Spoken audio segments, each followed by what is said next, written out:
knock your the opponent, and it's a free kill for the other team. Wait. Are we saying Vayne today? Wow. Will we actually see Vayne At the today? last pick, I don't think so. the FYG, they will surprise us. They're playing us. That would be a huge surprise, but I don't think they would Teasing. go for Vayne. Yes. Will they take the risk and go for a Ling? This is actually a long shot, but they might actually do that. Ruby. Yeah. There we go. You wanted Ruby? There you go. You got Ruby. He was waiting for it. You got it. You got Ruby. This is going to be such a tanky game for the FYG, and Rrq are might have actually a hard time winning this match if it goes to late game. If they win the early game and they got the objectives and like the snowball for early game for Rrq hand. Game number 3, and we're back with Sutsujin on the Lancelot and Super Ken on this Yi Sun-shin. Enough of the utility junglers. Both of these two junglers that we have will now focus on being the carries for the team. And how about that ban on the Moskov, nice? It's warranted, man. You know, I know our panel was discussing, like, do you think they'd ban out the Moskov? And I think that's a good question to have, just because of the performance that Long had it in the last game, and knowing his history with that hero as well, you know, and sometimes it's just better to go ahead. It was the last ban, might as well just do it, you know, just to kind of narrow down the choices there. But this is, like, we've seen the Ruby in the gold lane time and time again. It works great. Can be devastating. There's an early flicker from Yi1 from that aggressive play from Edok, but you know, nonetheless, that's the main point. Every single time that we do see this Ruby, since technically we do see a lot of double fighter with the Yi Sun-shin lineup, it always runs into the same problem, man, which is usually on late game base, you know, offenses. Like, you don't have that range that you traditionally would have in comparison to having a marksman, right? And so we have seen games completely get turned over on their head, even with an advantage or a lead, with lineups like this that DFYG has. So that's probably the biggest problem that they're going to run into with this. And then, of course, I think part of this equation is, what does Rins take for the ultimates, depending on how they want to approach the fights. Yep. Which, I think in the first turtle, you are going to be rewarded if you pick up the real-world penetration. Vel back on the Esmeralda. I think this is the third time that they will be playing Lapu Lapu versus the Esmeralda. Yep. So far, it's been 1-1. Let's see what is going to be the first turtle fight here for us. Hey, Rins has his RW. Just going to hold on to it. Edok not level 4 just yet. Neither is Zed. So this turtle will start up. But look who's making his way. Looking to join this fight at level 4. Threatening with that I'm offended. Mount Shocker going to be used. They're going to go for it. Super Ken will secure the turtle. And Rrq on the run, trying to get away. AOG, great G-Kundo to keep Zed from getting that unbreakable taunt off. Long, you know, it's sometimes so good to see like a good flicker, I'm offended play, or you go to the backlines as the Ruby and get the surprise second skill into the ultimate. But you saw what Long did. He's literally casually walked in front of the members of Rrq Hoshi, inside the turtle pit, nailed the I'm offended on the perfect target. DFYG casually took that first turtle in front of Rrq Hoshi. Like it's nothing. Like it's target practice for them. That is... It's long, man. It's the long effect. It's the long effect. You know, right now, DFYG is going to take the fight. They take out Edok so quickly, and Vel potentially going to be next here in the trade. Dyron isn't able to get it, so Rins falls, and now another big pickup for DFYG as they find 2. Oh, what happened to Rrq Hoshi? It seems like all the fight in them just petered out. Vel, can you survive this? Nah. Good thing it's Sutsujin to collect that kill. They also denied a cart away from the Esmeralda, so this is going to be massive for Rrq Hoshi. I think that they will probably reduce the gold deficit into just 1,000 gold after that. Especially because Toy is now double laning. But man, I do hope that for Rrq Hoshi, for game number 3, they don't lose out on GOTF just because of that. Just because they're allowing DFYG to take out their members so easily, so casually. There will be another turtle going to be coming here. It's expanding rivers. So that's also why Long was able to get into that first turtle so easily. From the top to the mid to the bottom lane. And it's also going to be the way for DFYG to connect around this turtle area. Looks like here the play around this turtle, fighting up top in that gold lane, but they are going to go ahead and let DFYG take this out. I think Edok's going to look for the kick, and he does just that as he's able to find Lung. Lung trying to get away, won't be able to escape the shot coming out from Toy. As a kill's picked up, Rins is still going to survive. A Landshaker drop down on Vel. But turtle for the taking now. You have Sutsujin going to clear that mid and then making his way up for this objective. He'll grab the Lithuander. Turtle's going to be next, but Lung's back up. He can actually join this in, and they can stall this out, so no one's going to claim the turtle just yet. Yeah.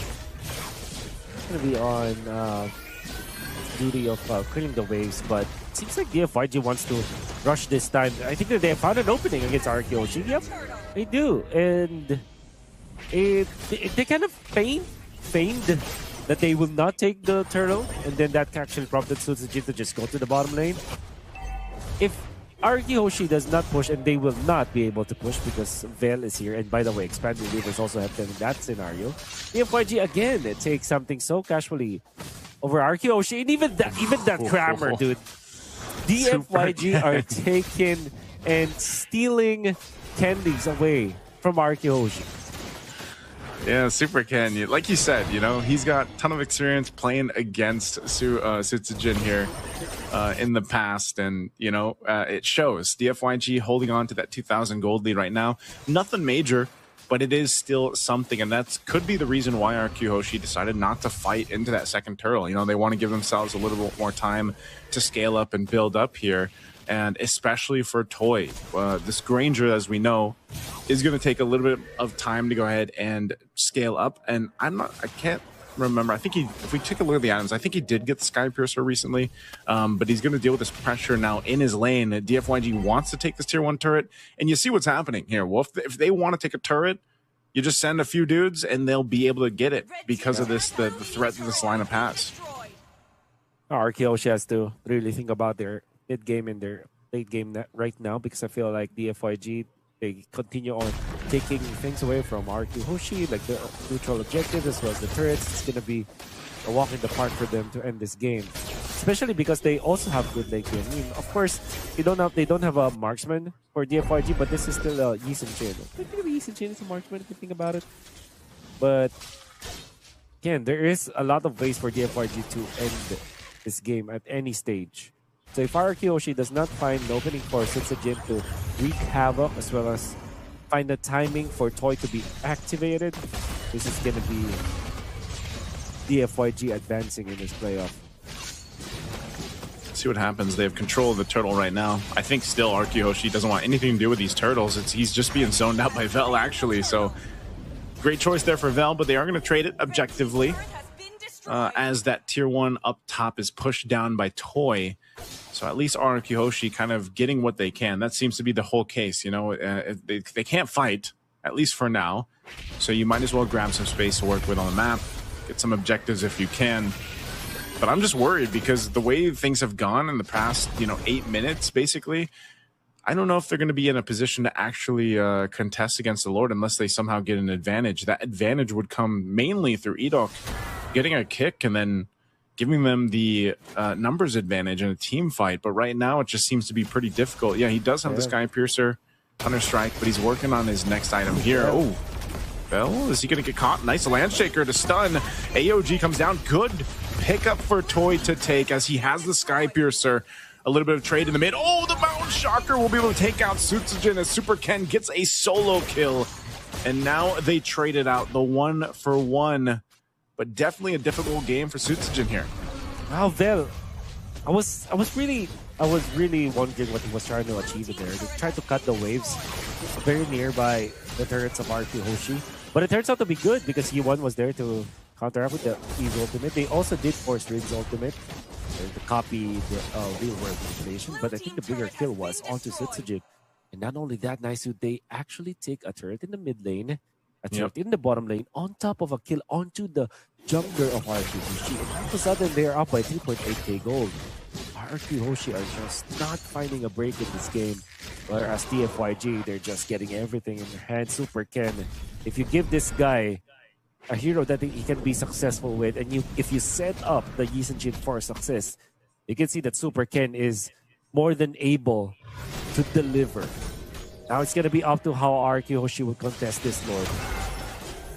Yeah, I guess they're going to go for it. Conceal is going to be used just to push into this territory here. DFYG healthily ahead right now of Rrq Hoshi. I'm not sure if this fight does break out, how it's going to go for Rrq Hoshi. They might just, even if they go for a kick for Edok, like, who do you go for? You know, who do you kick? Yi1 isn't even giving you an opportunity to kick him, as he's got the flicker even available. So, you know, it's really difficult for this Cho to find that window of opportunity, and that's why all these objectives has been basically no contest. Another one going to DFYG. They might force a fight here around the 2-2 turret. Look at Vel, third time on this Esmeralda, having a much better game than he's had previously, as he just goes and leads the charge in. Dyron gonna jump in as well. Solo, he does get out. Luckily, they still have these holy defense shields as well, but the waves are going to be pushing in, working on these tier 2 turrets.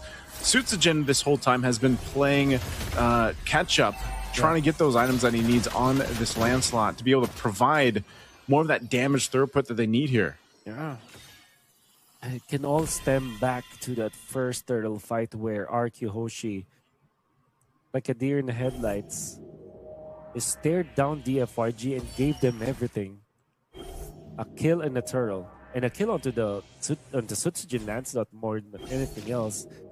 Because ever since then, I mean, DFYG did not let go. They're just collecting kills after kills. They're activating Long on his Ruby. And most importantly, Super Ken is just delivering. Yi1 also is a threat for Rrq Hoshi. And there's no actual way for them to really contest Yi1. There should be because of the Lapu Lapu, but it seems like Yi1 has already countered what Rrq Hoshi is trying to do. RWM dropped down. Look at that. Edok stopped in his tracks too. Nowhere to go. Just body blocked by basically the front line of DFYG. Lord finally goes down. A base turret with it.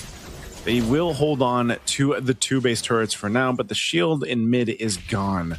So DFYG might continue to press this on. If they actually give the call to Lung to go and make the play and just flicker on forward, they could do that. But now in the mid lane, oh, Suitsujin just to his death, even with the Revitalize being popped here. They keep him healthy. There's the jump in, the AOG from Zed, and Dyron is gone as well. Lung still has his flicker, I'm offended combo. They're going to march in with the waves here, and DFYG with this massive lead will clean up another kill. They want to make a statement. They're going to go for the wipeout here before they end the game and take game 3 against Rrq Hoshi.